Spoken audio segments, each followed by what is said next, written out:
Good morning everyone. कल के class में आपने पढ़ा था integrated form of rate law.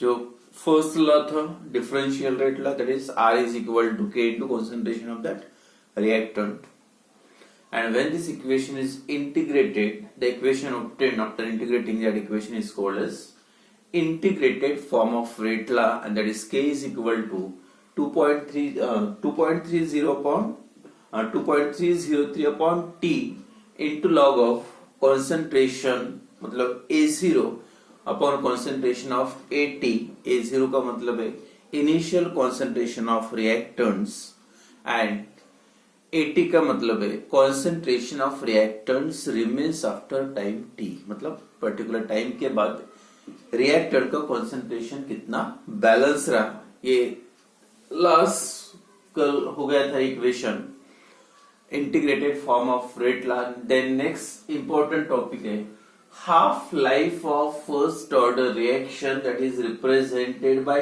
T half. T और साइड में उसको सफिक्स में क्या लिखना है, हाफ।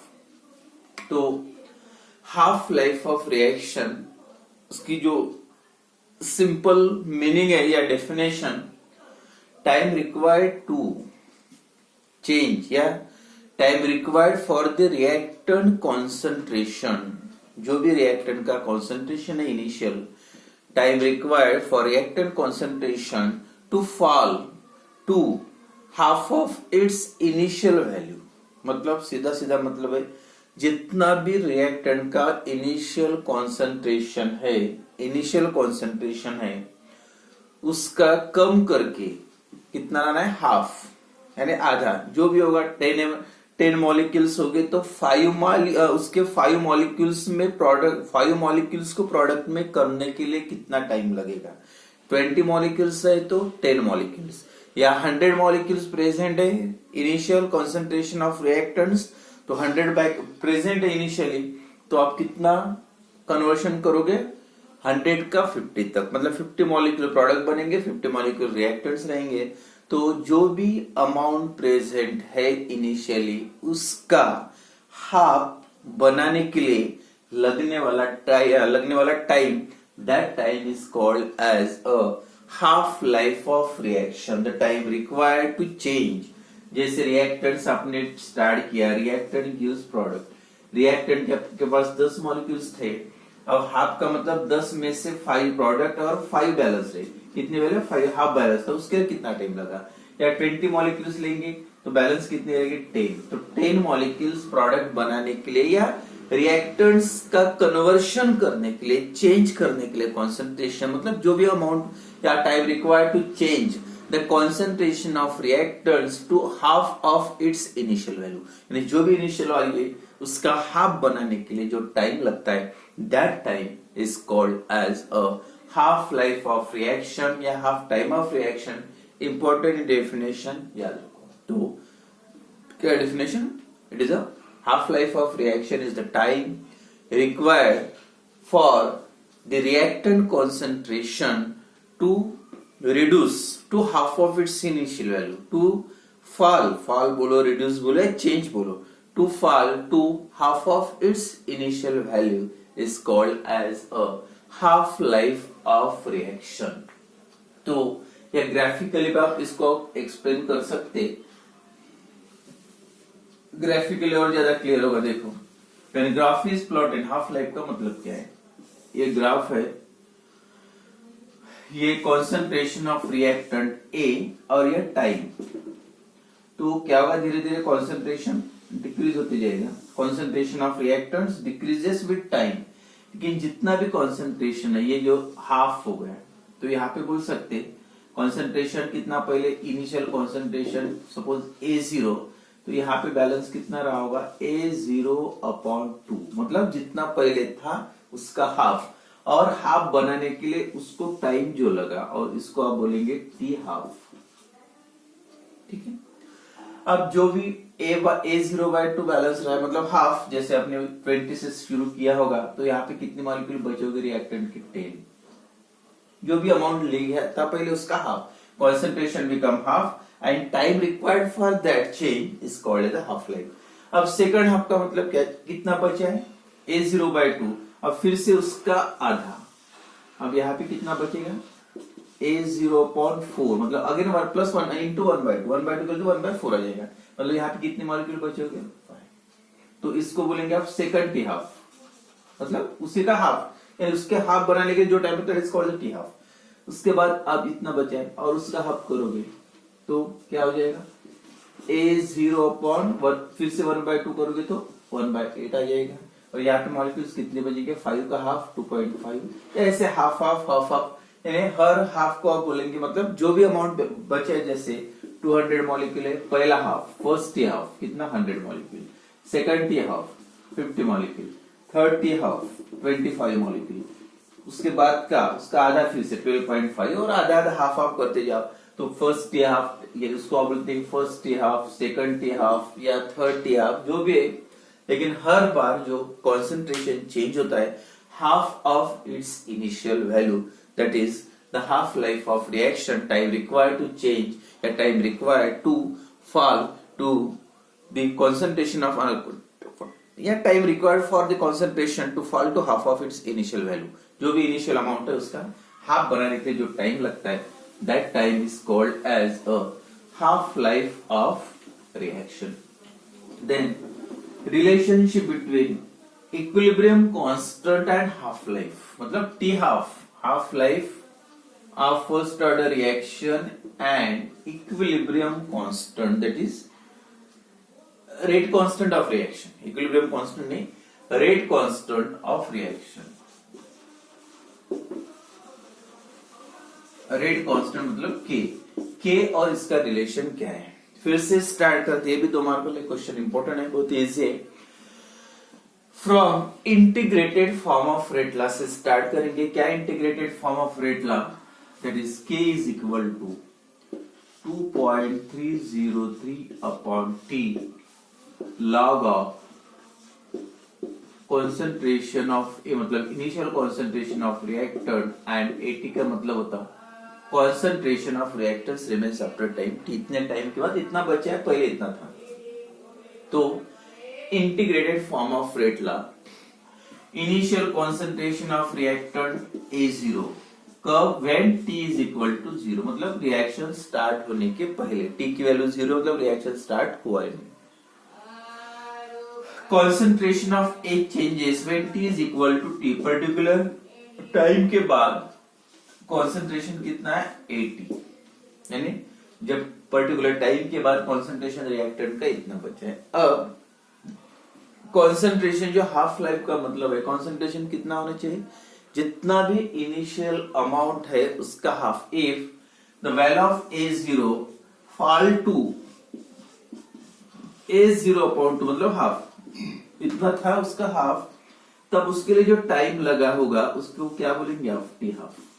तो जब A0 की वैल्यू A0/2 हो जाएगी, मतलब उसके लिए जो टाइम लगेगा उसको क्या बोलेंगे टी हाफ। मतलब यहाँ पे अगर टी हाफ लिखोगे तो बैलेंस कितना रहा, इतने टाइम के बाद इतना, तो टी हाफ के बाद कितना रहेगा A0/2, जितना पहले था उसका हाफ। पुटिंग दिस वैल्यूज, मतलब when t is equal to t half, then at is equal to A0/2, ये वैल्यू पुट करके इक्वेशन सॉल्व करो तो क्या आएगा equation, when t is equal to t half, then a t is equal to क्या value रहेगी A0/t, मतलब जो भी अमाउंट था A0 उसका हाफ, तब टाइम जो लगता है उसके लिए उसको क्या बोलते हैं half. Putting this value k is equal to 2.303 upon t half log of A0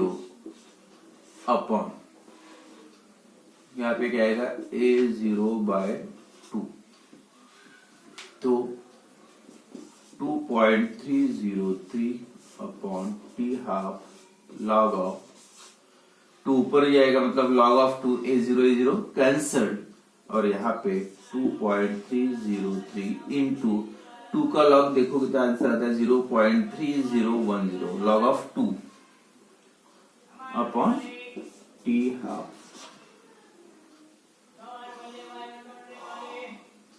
और ये जो प्रोडक्ट आता है, ये दोनों का प्रोडक्ट 0.693 अपॉन टी हाफ, या T half is equal to भी लिख सकते हैं, T half is equal to 0.693 upon K. ये इक्वेशन लिखो, ये मतलब एक ही।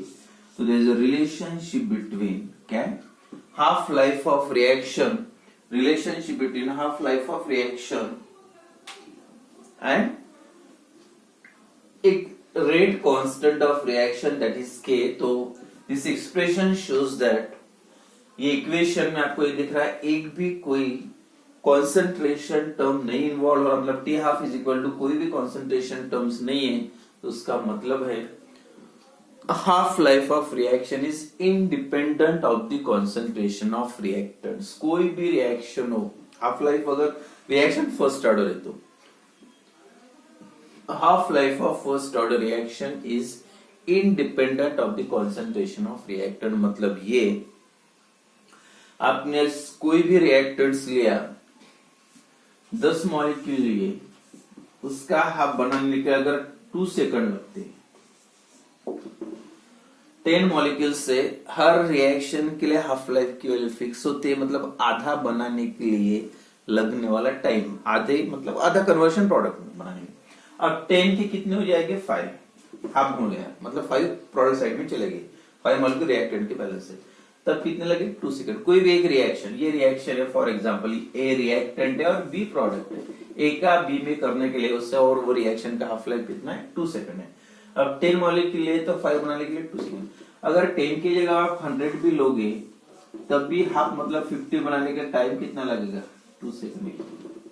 या 1000 मॉलिक्यूल्स भी लोगे तो उसका हाफ मतलब 500 बनाने के लिए टाइम कितना लगेगा, 2 सेकंड। कितना भी लो, 1 लाख भी लो, उसको 50,000 बनने के लिए 2 सेकंड लगेंगे।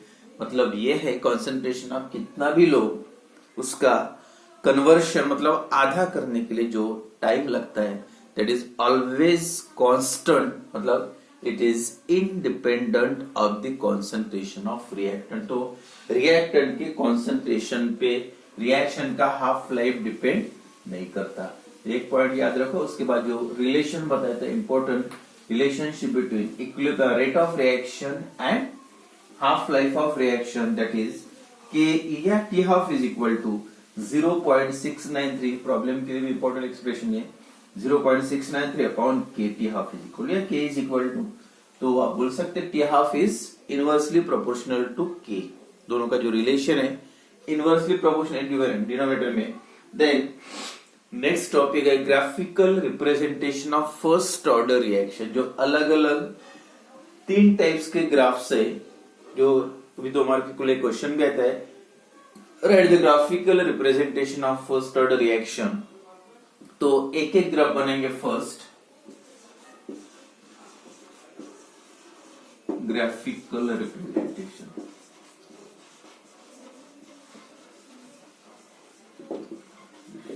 Of first order reaction. First order reaction के अलग अलग graph.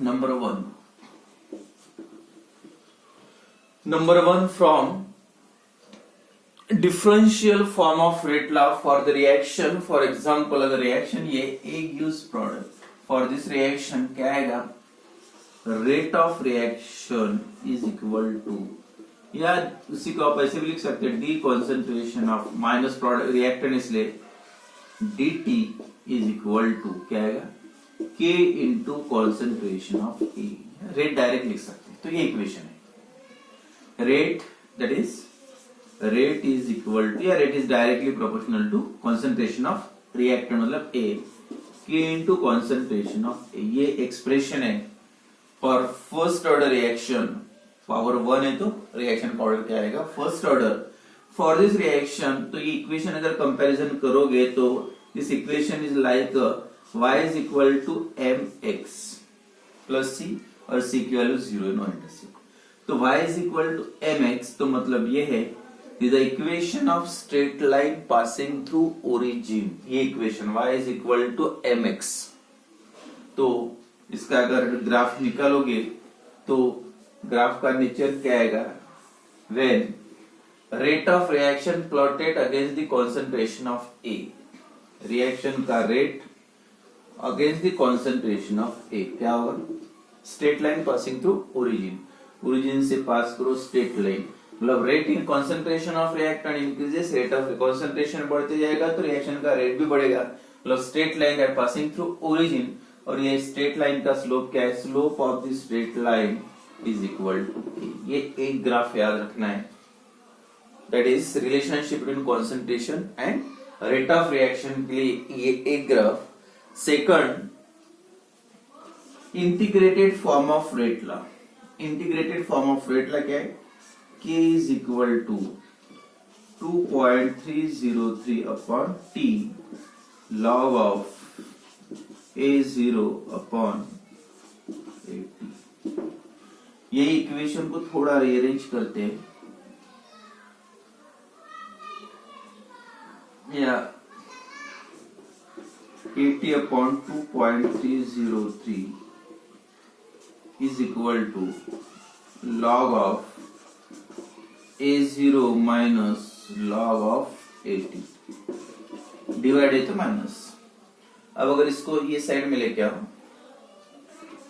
log of concentration of AT minus है तो प्लस हो जाएगा, इज इक्वल टू, और ये माइनस प्लस है तो माइनस, माइनस KT अपॉन 2.303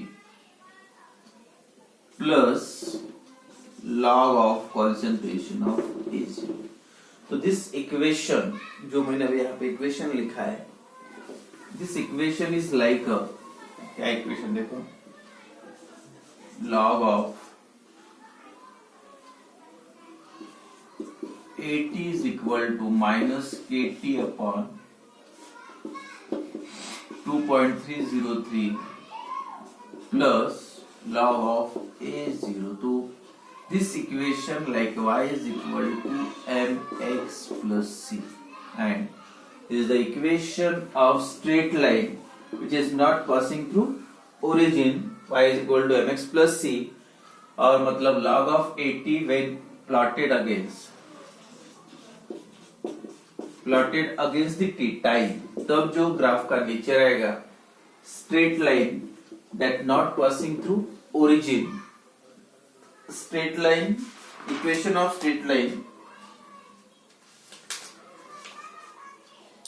मतलब इस टाइप से, equation of straight line with negative slope, and slope of the straight line is equal to, straight line का slope minus K upon 2.303, straight line का slope है, equation of straight line that not passing through origin, and slope क्या है, negative. तो ये एक graph याद रखना है, डिफरेंशियल फॉर्म ऑफ, मतलब integrated form of rate law का यूज करके। और एक ग्राफिकल रिप्रेजेंटेशन है, सेम इक्वेशन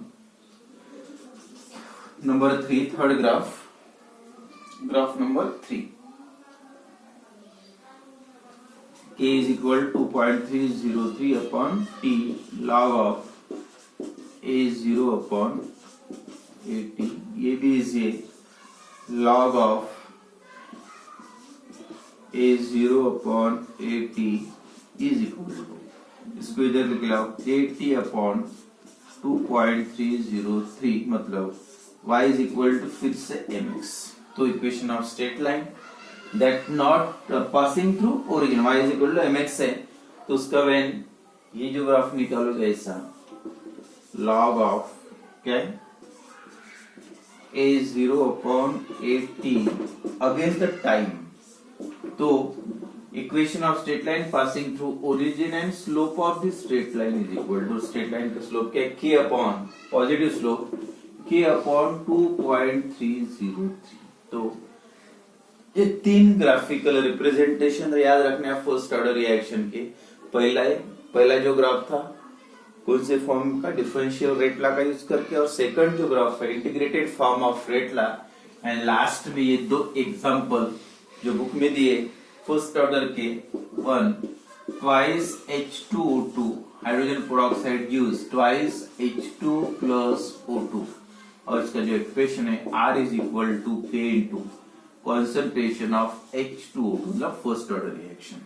और सेकंड एग्जांपल है twice N2O5 dinitrogen pentoxide decompose to form 4NO2 plus O2 और ये भी रिएक्शन जो है फर्स्ट ऑर्डर है R is equal to K into concentration of N2O5 coefficient 2 है लेकिन पावर जो दोनों का है 1 है। तो ये दोनों एग्जांपल आपको याद रखना है, example of first order reaction.